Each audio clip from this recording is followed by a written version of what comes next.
Sure, no problem. I must be a little crazy, because who the hell runs against Nancy Pelosi? You do. I do. And I thank God that he made me a little crazy. And aren't we all a little crazy here? Absolutely. Yeah, we are, right? It takes a madman to defeat a madman. The truth is, we are not crazy. We are actually bold. Why? Because it takes boldness in fighting for the truth. It takes the boldness of ordinary Americans like all of you in standing up for our values. And it's going to take boldness of ordinary Americans in defending our flag and the national anthem. It's going to take boldness in restoring the family unit. And it's going to take boldness in defending our God-given free speech, because the left is coming after every one of these things. No issue has quite roiled the country in the last 30 years like immigration. Would have been so easy to fix. We could have fixed it 30 years ago if we wanted to. But because Nancy and her class of cohorts do not want to fix it, it remains broken. And no country can have a sovereign country without having borders. And if we do not have borders, we cannot remain a sovereign nation. All right? Homelessness. There are nearly 10,000 homeless Americans on the street in San Francisco alone. Despite all the money that we put into it, San Francisco has actually risen in homelessness 17% since 2017. Can you believe that? And California has its highest rate of homelessness in all of the US. We need to do something about this issue. There's also been a groundbreaking study recently that said that half of Americans that are homeless after their 50th birthday become homeless for the first time after their 50th birthday. Could you imagine having your dad or grandfather or yourself spending their senior years homeless without a pillow to sleep on every night? Crazy. But these are just some of the problems that we have to fix as Americans. Too little has been said about the disintegration of the American family unit. Too many marriages end in divorce. Too many people, men, women, boys and girls, grow up in homes without a father. I am part of that statistic, and I know many of my peers are too. 1 in every 3 children are born without a father in their home. That's 1 out of every 3 white children, over half of Hispanic children, and 70% of African American children are raised in homes without a father. We are told that it is not politically correct to talk about this, but we have to talk about this because it affects all Americans. 40% of children who are raised without a father in their home grow up in poverty. Children who grow up in fatherless homes are much more likely to have behavioral and mental problems, have crime, perform poorly in school, drop out of school, end up in juvenile hall or prisons, attempt suicide, and end up late in life to join the workforce. And they continue the cycle with their own family, if they ever end up having a family of their own. Or they end up never marrying and having a family because they never had a good relationship and never saw a model of a good relationship to follow.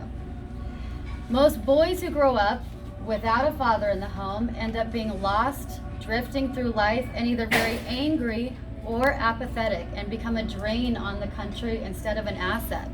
So it should come as no surprise that almost all of the mass shooters in the last decade have been boys who came from fatherless homes. Yet no one wants to talk about that. It's time, I think, that we finally have a national discussion, an honest one, about how do we fix the most important institution in America, the family. How to encourage marriages that last. How to encourage families that stay together. Of all the institutions in America, I can't think of anyone that is more effective, more instrumental to the fabric of America than the unit of the family. Because strong families create a strong America. Am I right? Yes. Yeah. Right. Very good. Good. I'm not done yet. In the life of an organization, any institution, and any government, it is time that we turn the page and pass the torch to a new generation. A generation that is unscarred by cynicism, a generation that is more interested in charting a new course than settling lifelong grievances. A generation unafraid of bold new ideas, unencumbered by old alliances that no longer serve the common good. There also comes a time, I believe, where we must realize where a social experiment has failed us and take steps to correct the course of the ship together. Because the fact of the matter is, we are all in this ship together. We are all one big family, the American family. Now, I may not have Nancy's old age, but I got a few things that Nancy does not. All right, let's start with honesty, integrity, and some fresh, bold ideas that work. And when I defeat Nancy Pelosi with all of your help, here are a few things that I'm going to prioritize. Number one, I will make sure that our nation remains a sovereign nation by tightening our immigration system and having that big, beautiful wall built. Number two, I will make sure that we work on strengthening the family unit, strengthening marriage and the relationship between men and women, because I believe that strong families create a strong America. Along with that, we're going to make sure our next generation is set up for success and has strong traditional values instilled in our children. Where's Duran? Right here. Right here. Okay, perfect. This is for you, and this is for all of you. We need to protect our children from the leftist indoctrination that is going on in our schools. All right? I believe sex and morals and gender should be taught by loving parents in the home and not by Planned Parenthood or radical leftist teachers. I plan on introducing what's called the Protect America's Children Act, which is going to, and I would love to work with you, going to reduce or remove this harmful, inappropriate LGBTQIA Wonderful. agenda and Thank you. abortion and sex curriculum that is happening in our schools. We just can't have that. And we have to be bold and stand up to this. So you are running in San Francisco on Yes. this platform. Yes. And I don't care Good. because we have to stand strong. We have Somebody to has to have the courage to do it. Exactly. Finally. And guess what? I'm going to be hated for it. I'm going to be attacked. I want all of you guys to pray for me because I'm going to need an army of prayer warriors, okay? And I'm going to focus on making sure that we are a country that remains a country of total free speech for all Americans. And we want to put an end to this conservative censorship and attack on our religious liberty that we've been experiencing. This was never really my goal in life, to become a politician, okay? And I am not a seasoned politician that has been sitting in a gate-guarded mansion for the last 30 years, totally out of touch with Americans. But what I can tell you is that I am a passionate and concerned American, that I care so damn much about this country that I will not sit idly by while it goes down in flames. One of my favorite quotes is, "The only thing necessary for the triumph of evil is for good men to do nothing," by Edmund Burke.